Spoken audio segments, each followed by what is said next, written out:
In a minor setback for NASA, the space agency has now declared that it is taking steps to potentially roll back the Artemis II rocket launch that it had scheduled for March. This would also be halting the launch of the Orion spacecraft crew module designed for the Artemis rocket. The decision to hold back the March 6th launch comes after the agency observed an interrupted flow of helium in the Space Launch System in the rocket's interim cryogenic propulsion stage. Helium flow is required for launch, and according to a NASA press note, teams are now actively reviewing data and taking steps to enable rollback positions for NASA to address the issue as soon as possible. On February 19th, NASA completed a second wet dress rehearsal for the Artemis II mission without any of the hydrogen leaks seen in the first such test.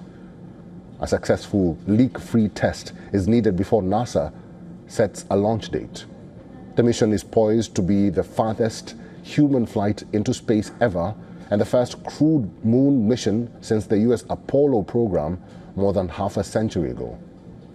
The planned Artemis II crew includes 3 US astronauts, Reed Wiseman, Victor Glover, and Christina Koch, and a Canadian astronaut, Jeremy Hansen.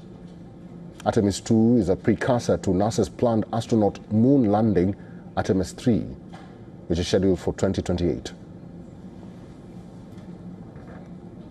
The Apollo missions landed near the equator of the moon. This time, we're going to the South Pole. No one has ever been to the South Pole of the moon before, and it's very different. The rocks and the environment at the South Pole are very different from the terrain that our Apollo astronauts saw near the equator. So we'll get new insights into the moon itself,